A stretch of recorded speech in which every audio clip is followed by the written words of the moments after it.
नमस्कार। मनुष्यता कविता जो मैथिली शरण गुप्त द्वारा रचित है, उसके तीसरे वीडियो में देखेंगे काव्यांश 6, 7, 8। ठीक है। सबसे पहले काव्यांश 6। अनंत अंतरिक्ष में अनंत देव हैं खड़े, समक्ष ही सुबाहु जो बढ़ा रहे बड़े बड़े। परावलंब से उठो तथा बढ़ो सभी, अभी अमर्त अंक में अपंक हो चढ़ो सभी। रहो न यूं कि एक से न काम और का सरे, वही मनुष्य है जो मनुष्य के लिए मरे। अनंत जिसका अंत ना हो, असीमित समक्ष सामने स्वबाहु अपनी भुजाएं, परस्परावलंब एक दूसरे की सहायता से, अमर्त अंक देवताओं की गोद, अपंक कलंक रहित, काम सरे काम निकले। ठीक है। इस छठे काव्यांश के माध्यम से मैथिली शरण गुप्त जी बताते हैं कि इस असीमित आकाश में असंख्य देव विराजमान हैं। वे अपने हाथ बढ़ाकर उदार हृदय और दयालु तथा परोपकारी मनुष्यों के स्वागत के लिए खड़े हैं। इसलिए तुम परस्पर एक दूसरे के सहयोग से उन ऊंचाइयों को प्राप्त करो जहां देवता स्वयं तुम्हें अपने पवित्र गोद में बैठाने के लिए उत्सुक हो। देवताओं की पावन गोद के स्थान पाने के लिए अर्थात अमृतत्व प्राप्त करने के लिए तुम इसी मरणशील संसार में निष्कलंक जीवन व्यतीत करते हुए एक दूसरे के कल्याणार्थ कर्मरत रहो। इन्हीं गुणों के माध्यम से हम जीवन में उत्कृष्टता को प्राप्त कर सकते हैं। हमारे जीवन का उद्देश्य दूसरे के कल्याण करते हुए स्वयं अपना उद्धार करना होना चाहिए। तुम इस तरह मत जियो कि एक दूसरे के किसी काम ना आ सको, तुम्हारे होने से किसी का कोई काम ना बने। सच्चा मनुष्य ही है जो अन्य मनुष्यों के काम आए। कवि परस्पर सहायता द्वारा कार्यों की सिद्धि को महत्वपूर्ण मानते हैं। ठीक है। दूसरा देखते हैं, 7वां काव्यांश। मनुष्य मात्र बंधु है, मनुष्य मात्र बंधु है, यही बड़ा विवेक है। पुराण पुरुष स्वयंभू पिता प्रसिद्ध एक है, फलानुसार कर्म के अवश्य ब्रह्म भेद हैं, परंतु अंतरैक में प्राणभूत वेद हैं। अनर्थ है मनुष्य मात्र बंधु है, यही बड़ा विवेक है। पुराण पुरुष स्वयंभू पिता प्रसिद्ध एक है, फलानुसार कर्म के अवश्य ब्रह्म भेद हैं, परंतु अंतरैक में प्राणभूत वेद हैं। अनर्थ है कि बंधु की वृथा हरे, अनर्थ है कि बंधु ही ना बंधु की वृथा हरे, वही मनुष्य है जो मनुष्य के लिए मरे। ठीक है। इस 7वें काव्यांश में कुछ शब्द मात्र, केवल, बंधु, भाई, विवेक, भले बुरे का ज्ञान, पुराण पुरुष, पुराणों में जिस पुरुष को संज्ञा दी गई है, स्वयंभू परमात्मा, ब्रह्माय का तो बाहरी भेद, अंतरैक आत्मा की एकता, प्राणभूत साक्षी, अनर्थ दुर्भाग्य, व्यथा पीड़ा दुख हरे दूर करना। ठीक है।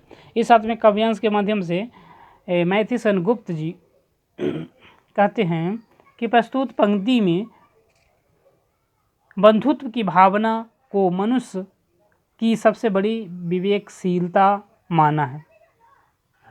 कवि कहते हैं कि मनुष्य के लिए सबसे बड़ा विवेक यही है, वह संसार के सभी मनुष्यों को अपना बंधु समझे। पुराणों के अनुसार सभी मनुष्यों का एक ही पिता है, जो वह स्वयंभू परमात्मा है।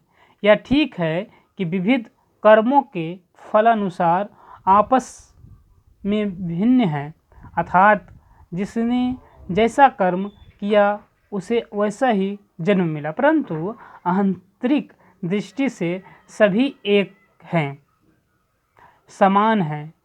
स्वयं वेद तो इस आंतरिक एकता के साक्षी हैं। जो वेद है वह इस आंतरिक एकता के साक्षी है, प्रमाण है। अतः संसार में यह सबसे बड़ा पाप है कि कोई व्यक्ति अपने बंधु को कष्ट ना हरे। सच्चा मनुष्य ही है जो अन्य मनुष्यों के लिए जीता है और मरता है। 8वां काव्यांश देखते हैं। चलो अभिष्ट मार्ग में सहर्ष खेलते हुए, विपत्ति विघ्न जो पड़े उसे ढकेलते हुए।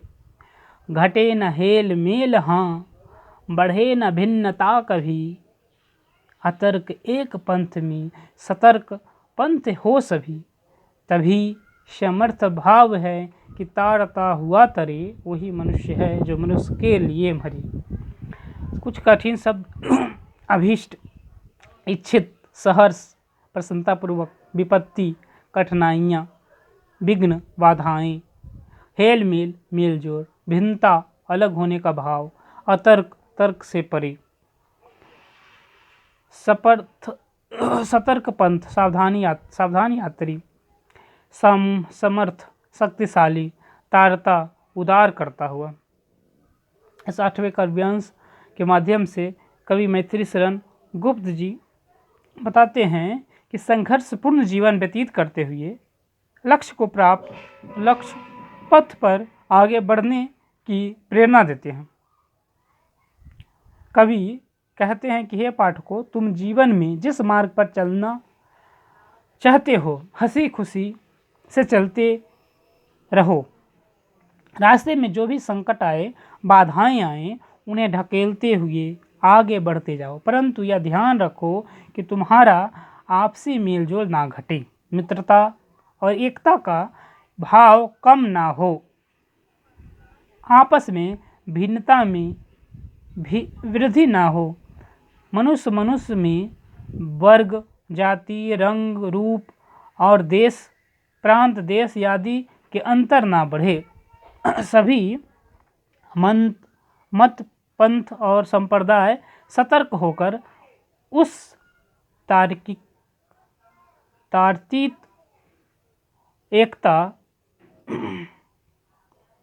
तर्कतीत एकता को बढ़ाने में सहयोग दें। मनुष्य के लिए सबसे बड़ी सामर्थ्य यही है कि वह औरों का भी उद्धार करते हुए स्वयं को तारे। वह जन कल्याण करते तरे। सच्चा मनुष्य ही है जो औरों के काम आए। ठीक है, तो ये काव्यांश समाप्त हुआ। 8 काव्यांश की कविता, लंबी कविता है। एक प्रश्न देखते हैं कि मनुष्यता कविता के माध्यम से कवि क्या संदेश देना चाहते हैं, या इसी प्रश्न को 2012, 2008, 2020 में पूछा गया है। मनुष्यता कविता के द्वारा कवि ने क्या प्रतिपादित करना चाहा है, विस्तार से स्पष्ट कीजिए। मनुष्यता कविता के माध्यम से राष्ट्रकवि मैथिली शरण गुप्त मनुष्य मात्र के बंधुत्व को परिभाषित करते हुए हमें मनुष्यता से आवृत गुणों के मार्ग पर चलने की सलाह देते हैं। उनके अनुसार जीना और मरना उसी मनुष्य के सार्थक है जो दूसरे के लिए जीता और मरता है। परोपकार, दयालुता तथा उदारता के गुण जीवन में को सार्थक बनाने में सक्षम है। दूसरों का हित चिंतन भी अपने और अपनों के हित चिंतन की तरह महत्वपूर्ण होना चाहिए। केवल अपने लिए जीना पशु प्रवृत्ति है, जबकि दूसरों के लिए जीना ही मनुष्यता है। ठीक है, और एक देखते हैं कि भाव स्पष्ट करें, जिसमें चलो अभिष्ट मार्ग में सहर्ष खेलते हुए, विपत्ति विघ्न जो पड़े उसे ढकेलते हुए, चल घटे न हेल मेल हाँ, बढ़े न भिन्नता कहीं, अतर्क एक पंथ में सतर्क पंथ हो सभी। इस पंक्ति के माध्यम से क्या संदेश देते हैं या इसका भाव स्पष्ट करें, ठीक है।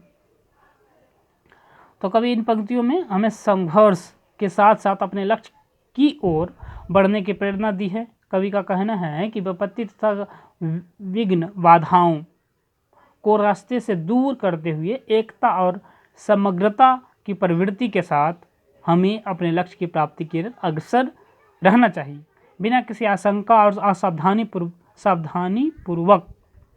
बिना किसी आशंका के सावधानीपूर्वक मनुष्य को अपने उद्देश्य की प्राप्ति के लिए आगे बढ़ना होगा। इस प्रक्रिया में अन्य लोगों का सहायक बनना भी